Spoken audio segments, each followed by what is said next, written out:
नमस्ते। अनिल की वाणी में आप सभी का स्वागत, अभिनंदन है।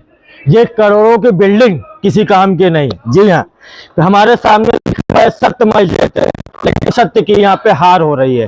वकील बैठे हुए हैं अपनी न्याय के लिए और अपनी ही न्याय की व्यवस्था के लिए बैठे हुए हैं।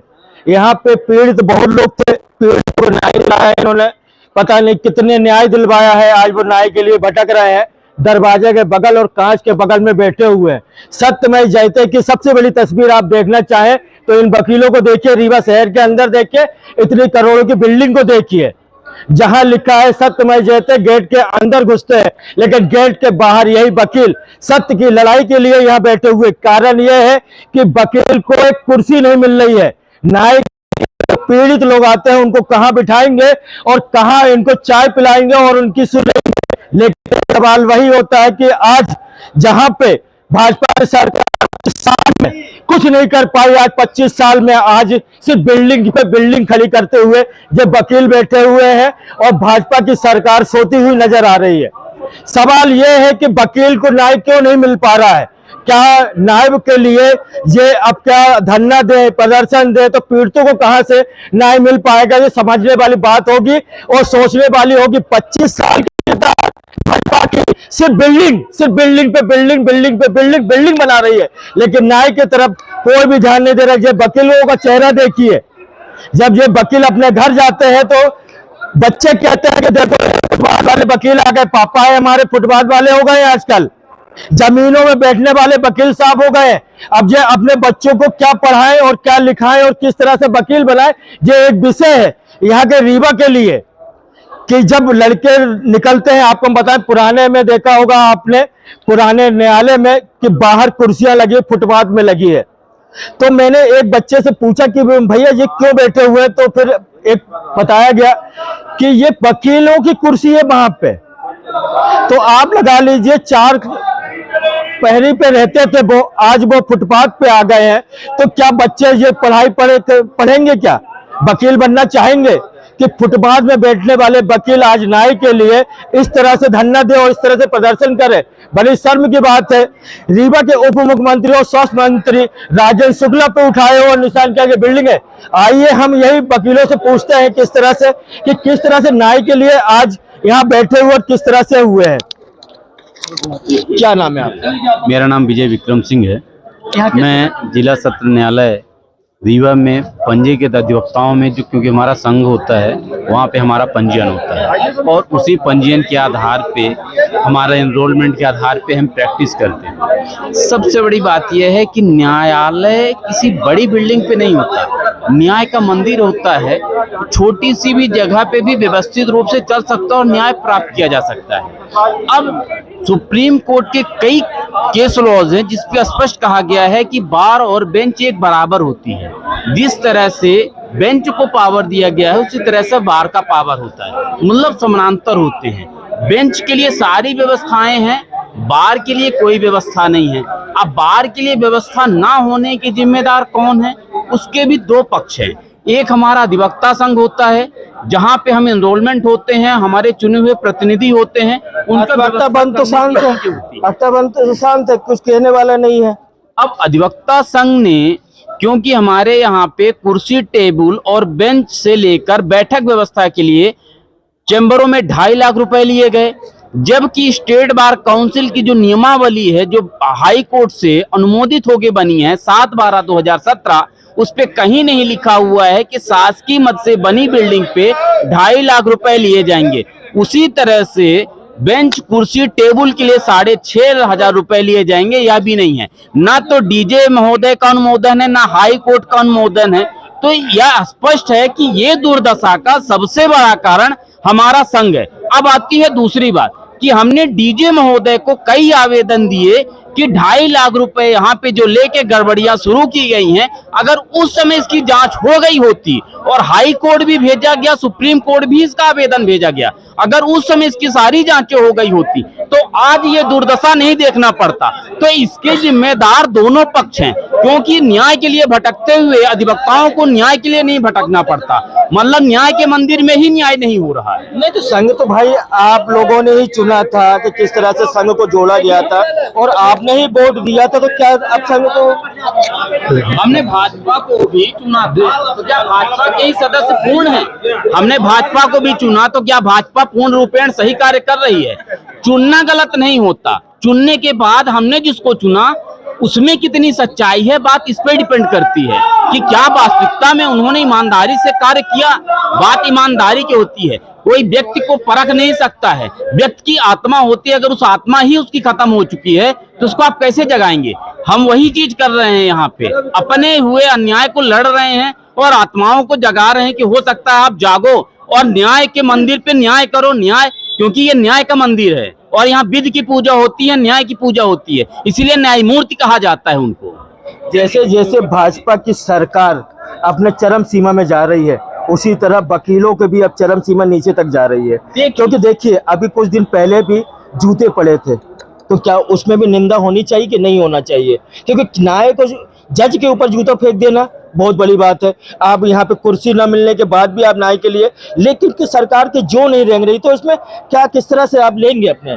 देखिए, न्याय प्रणाली को वास्तविकता में संविधान के उद्देश्य जो बने थी, उद्देश्य का प्रियम्बल बनी थी, उसी के अनुसार जब तक नहीं आएगी, क्योंकि हमारा पहला स्तंभ माना जाता है, न्याय प्रणाली हमारा पहला स्तंभ माना जाता है भारतीय नागरिकों के लिए, और जब उसी का गर्त पे धीरे धीरे जाने लगेगी तो विश्वास उठेगा और नागरिकताएं और सामाजिकताएं दोनों समाप्त होंगी। इसलिए ये महत्वपूर्ण है कि न्याय के मंदिर पे न्यायालय को अब न्याय करने के लिए कहीं ना कहीं अग्रसर होना पड़ेगा, विधि और संविधान के सम्मान को आगे करना पड़ेगा। अभी कुछ दिन पहले भी देखा था जज के ऊपर जूता फेंका गया। बिल्कुल, बिल्कुल। उसमें जैसे जैसे दिन आते जा रहे हैं इसी तरह स्थिति खराब होती जा रही है। अगर इसी तरह से न्यायाधीशों की सोचें गिरती चली जाएंगी, लोगों की आस्थाओं पे गिरती चली जाएंगी, तो उसका परिणाम तो देखिए कुछ न कुछ आना है।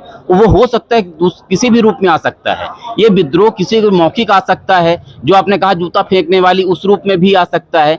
अब ये सबकी मानसिकताएं होती हैं, कौन किस दृष्टिकोण से अपना विरोध तय करता है। विकास बिल्डिंग की विकास बिल्डिंग कभी कभी विकास के लिए नहीं होती, बिल्डिंग से विकास नहीं होता, समाज से विकास होता है। जब समाज को हम सही दिशा पे लाएंगे तब सारी चीजें हुई हैं। तो यहाँ पे आपको मैं स्पष्ट बता रहा हूँ कि भ्रष्टाचार कितना हुआ कि मतलब विधि में नहीं तो भी 2.5 लाख रुपए लिए जा रहे हैं। नीति जो आपने बनाई, नीति आप बाद में बना रहे हो, पैसा पहले ले रहे हो, उसी नीति में आपने कुछ से 2 लाख रुपए भी लिए हैं, इसका भी प्रमाण है। मतलब आप कुछ से 2.5 ले रहे हो, कुछ से 2 ले रहे हो, किस विधि से ले रहे हो, कैसे ऐसा आप अलग कर रहे हो, कैसे आप गलत कर रहे हो? आपने देखा विधि के विधान किस तरह से है, न्याय के लिए न्याय की ही व्यवस्था वाले भटक रहे हैं। देखा कि जो अभी कैमरे के पीछे बोल रहे थे, अब देखते हैं कैमरा के आगे क्या बोलते हैं। भाई साहब वकील हैं, वकील बोलने में सबसे आगे होते हैं, लेकिन वकील अब कितना क्या बोलेंगे वो हम आपको दिखाएंगे कि किस तरह से वकील आज सीढ़ियों के पास बैठ के बिना चप्पल के बैठे हुए हैं। क्या कारण चप्पल नहीं पहने? चप्पल अभी रखा हुआ है, बगल में रख दिए हैं, और यहाँ व्यापक पैमाने पर भ्रष्टाचार हुआ है। अधिवक्ता संघ जो यहाँ कमेटी है और डिस्ट्रिक्ट जज, ये सारी मिली भगत है, और यहाँ वकीलों को एक लेबर की हैसियत यहाँ नहीं रह गई। ये दरगाह में जो लेबर है उस हैसियत में ले आके पहुँचा दिया है। इसका कारण क्या? इसका कारण ये है कि व्यापक पैमाने पर अपने मनमानी आदमियों को, अपने खास वकीलों को चैम्बर अलॉट किए हैं। 2.5 लाख का दे के 4-4 लाख में चैम्बर बेचे। सच बोल रहे हैं? सच बोल रहे हैं। अब मिला है लोगों को, मैं 10 लोगों का हलफनामा दिलवा सकता हूँ, प्रमाण है। मतलब चाहने वालों को मिल गया। यहाँ कुर्सी टेबल में हम लोगों का 2000 का लाइसेंस है, तो हम लोगों को 4 नंबर में अलॉट हुआ था, हालांकि वो अलॉटमेंट रद्द हो गया है। अब ये डीजे साहब बोलते हैं कि संघ जाने, संघ वाले बोलते हैं डीजे साहब जाने। तो गलती तो भाई गलती तो आपने संघ को बनाया, तो संघ की गलती है ना। संघ बिका हुआ है, संघ ने तो बिल्डिंग बेच ली, वहाँ हम लोगों को न्याय मिलता तो वहाँ 2 पैसे वकील ज्यादा कमाता था। यहाँ तो बेच लिए है बिल्डिंग है। यहाँ के स्टेट बार के जो शिवेंद्र उपाध्याय जी हैं, अन्य लोग जो हैं, वो सब बेच लिए है बिल्डिंग, वहाँ बेच लिए। अब तो आ गई बिल्डिंग तो हम लोग को आना पड़ा। बिना किसी सूचना के बिल्डिंग चली आई। तो भंग क्यों नहीं करते हैं? संघ को भंग क्यों नहीं करते? क्योंकि आपके पास संघ भंग है, संघ का कोई पदाधिकारी यहाँ आने के लिए तैयार नहीं है, संघ तो भंग हो चुका है। अब ना जो भी पदाधिकारी लोग हैं वो छुपे छुपे आते हैं, पीछे उछे जाके बैठते हैं, अब चले जाते हैं। जो कोई आता है सामने कोई नहीं आता है, कोई नहीं आता आने की। और सबसे बड़ा जो जिम्मेदार है अधिवक्ताओं का, खुद अधिवक्ता ही है, संघ है, और बाकी दूसरा कोई नहीं है। कोई जो आज हालत दुर्गति हो रही है वो वही है, कुर्सी टेबल की और दूसरा कोई जिम्मेदार नहीं। बैग रख के कहीं घूम रहे हैं, पक्षकारों को देख रहे हैं, पक्षकार हमारा मिल जाए, सबकी मिली भगत है कि सब फायदा सबका लेके पहले व्यवस्था कर लेते, इसके बाद आप कोर्ट ले आते। डीजे साहब को इतनी जल्दी थी कोर्ट लाने की कि लगता था कि उनका कुछ चला जाएगा, भाई रुक जाते, व्यवस्था हो जाती वकीलों की बैठने की, तब ले आते। कोई व्यवस्था नहीं है, अब वो तो आराम से बैठे हुए ऐश कर रहे हैं। अब यहाँ वकील चूतिया बने भागते हैं। दरगाह के लेबर से बदतर स्थिति है वकीलों की। आपने देखा कि दरगाह से बदतर है वकील। आप सोचिए कि जो माँ बाप ने इनको डिग्री दिलवाई थी, ये काला कोट पहनाने की डिग्री दिलवाई थी, आज मजदूर से भी बदतर जिंदगी जीने के लिए मजबूर है।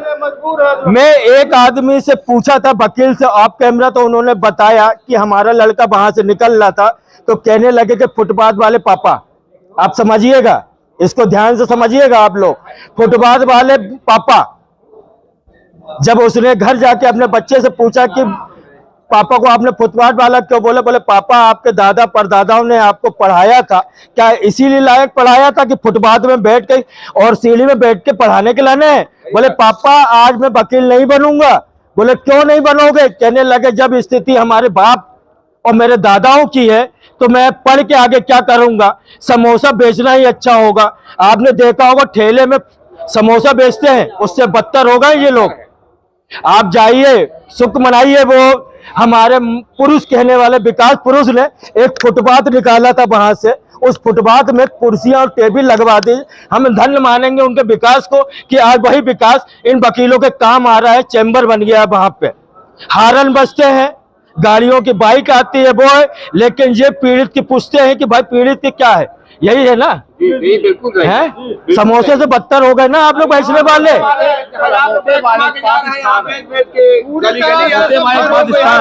वकीलों का स्थान नहीं है, स्थिति नहीं है। जो समोसा बेचता है उसका एक स्थायित्व है कि हाँ यहाँ पे मिलेगा, यहाँ पे कोई नहीं। बैठने की व्यवस्था न हमारे पक्षकार आ पा रहे हैं, न कुछ आ पा रहा है। देखिए ना यहाँ विकास इस बिल्डिंग को नहीं कहते हैं।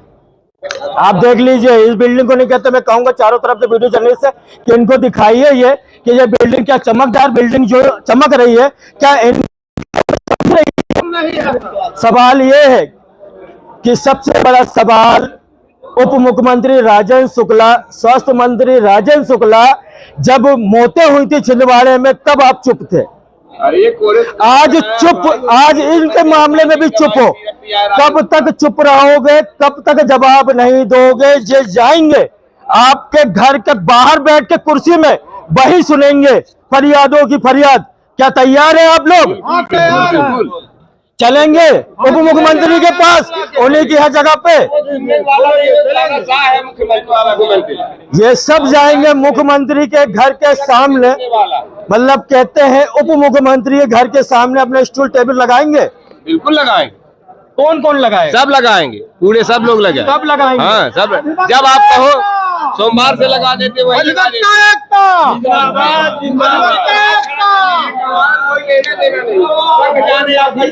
साढ़े 3,000 अधिवक्ता है, 1,000 की ये व्यवस्था बना रहे हैं। ये चीजें हैं विकास के नाम पे इन लोगों को छला गया है। कैसे छला गया है वो फुटपाथ में आके देखिए आप, पीड़ितों की देखिए आप कि किस तरह से पीड़ित परेशान है अपने उसके लिए। और दूसरी बात, बैठक व्यवस्था है तो एंट्री वो लेने लगे हैं, वो चालू हो गया है। पक्षकार आते हैं, उनको 10 रुपए वाहन का लगने लगा, लेकिन पक्षकार कहाँ जाए, किस वकील के पास जाए, उनका कुछ ठिकाने नहीं है। लिफ्ट यहाँ बनी हुई है, लिफ्ट खराब हो गई, अपने बिल्डिंग बनते ही सब खराब, आते ही सब खराब। तो यही कहेंगे,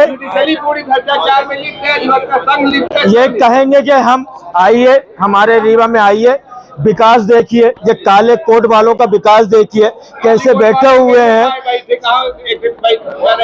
तो मैं यही कहूंगा कि जो भी है एक एक करके या फिर सब कोई मिल के इस पे ध्यान दिया जाए, इनको कुर्सी दिलाई जाए, क्योंकि पीड़ित होता है। रीवा से अनिल शर्मा।